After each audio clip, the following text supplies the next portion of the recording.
Welcome dear students. आइए आज आपका स्वागत है यूपी बोर्ड कक्षा 9 के इंग्लिश सेक्शन की पहली poem the mountain and the squirrel में। प्यारे बच्चों, the mountain and the squirrel यह पोएम राल्फ वाल्डो एमर्सन के द्वारा लिखी हुई है। इस पोएम में उन्होंने प्राकृतिक चीजों का मिक्स वर्णन किया है। उन्होंने रोमांटिसिज्म को दिखाने की पूरी कोशिश की है। Ralph Waldo Emerson has expressed in this poem that the forest and the animals, living and non living things discussing with one another, अर्थात लिविंग थिंग्स और नॉन लिविंग थिंग्स वो आपस में बातें करते हैं, अर्थात उनके अंदर इमोशंस पाई जाती हैं। They understand language of each other, वो एक दूसरे की भाषा को समझते हैं। They also understand means the trees, the forest and the animals, the birds also understand their respect and their disgrace. So come and look in this poem.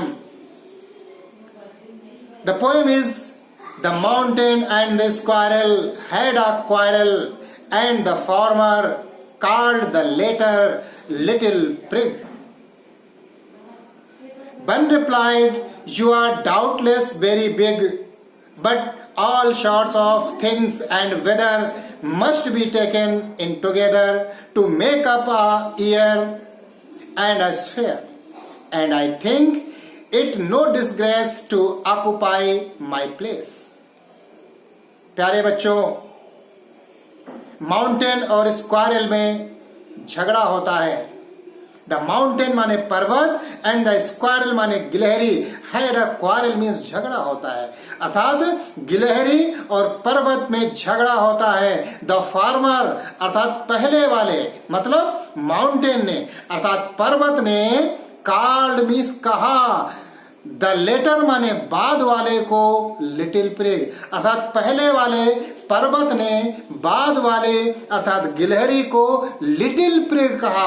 Little prig means तुच्छ घमंडी बोला, अर्थात उसका अपमान किया।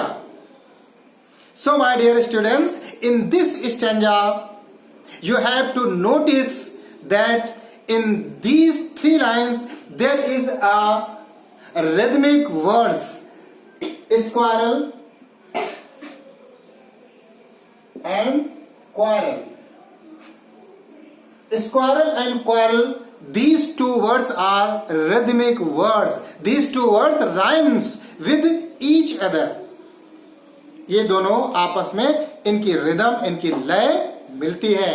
And in next stanza you can see one replied, जब पर्वत गिलहरी को तुच्छ और घमंडी कहता है तो वन माने गिलहरी, रिप्लाइड माने उत्तर देती है, उनका जवाब देती है। गिलहरी पर्वत को जवाब देती है और कहती है, you are doubtless very big, you are doubtless तुम हो, डाउटलेस माने निसंदेह, वेरी बिग माने बहुत बड़े, अर्थात आप निश्चित रूप से बहुत बड़े हो। But all sorts of things and weather, लेकिन सभी प्रकार के, ऑल माने सभी, शॉर्ट्स माने प्रकार, थिंग्स माने वस्तुओं को, एंड वेदर माने मौसम को, लेकिन सभी प्रकार के वस्तुओं और मौसम को must be taken in together, must be taken in together, सभी को साथ साथ लेना पड़ता है। किस लिए साथ साथ लेना पड़ता है? To make up a year, अर्थात एक वर्ष बनाने के लिए, एक साल बनाने के लिए इन समस्त चीजों को, सभी प्रकार के मौसम को एक साथ लेना पड़ता है। एंड अ स्फीयर, और पूरे ब्रह्मांड की रचना करने के लिए, पूरे ब्रह्मांड को एक साथ एक प्लेटफॉर्म पर रखने के लिए समस्त प्रकार की वस्तुओं को एक साथ लेना पड़ता है। And I think it no disgrace, गिलहरी कहती है, एंड माने और, आई थिंक मैं सोचती हूं, इट माने इसे, नो माने नहीं, डिस्ग्रेस माने अपमान, अर्थात मैं इसे कोई अपमान नहीं समझती हूं। अर्थात आपने मुझको तुच्छ प्राणी कहा, आपने मुझको लिटिल प्रिक कहा, निश्चित रूप से मैं छोटी हूं। अपने छोटेपन पर मुझे कोई अपमान महसूस नहीं होता है, अपने छोटेपन पर मुझे कोई इंफीरियरिटी कॉम्प्लेक्स महसूस नहीं होती है। I have no inferiority complex, the feeling of inferiority in my self. ग्रेरे कहती है मेरे अंदर कोई भी छोटेपन की बात नहीं है। टू ऑक्यूपाई माई प्लेस, अर्थात इस ब्रह्मांड में मेरा जो छोटा सा स्थान है, अपने छोटे से स्थान पर मैं अपने आप को अपमानित महसूस नहीं करती हूँ, अपने आप को लज्जित महसूस नहीं करती हूँ। निश्चित रूप से जो मेरा स्थान है वो मेरे गर्वपूर्ण स्थान है, वो मेरा सम्मानजनक स्थान है। इस स्टेंजा में हम देखते हैं वन माने गिलहरी कहा गया है, और इसमें हम देखते हैं कि जो राइमिंग वर्ड्स हैं उनको ध्यान देने वाली बात है। यहां पर डिस्ग्रेस, यहां पर हम देखते हैं वेदर को टुगेदर से राइम किया गया है। The word weather rhymes with together, the word weather rhymes with together, and the word year rhymes with sphere. The word year rhymes with sphere. Year माने वर्ष, sphere माने ब्रह्मांड। And the next we can see that disgrace, the word disgrace rhymes with place.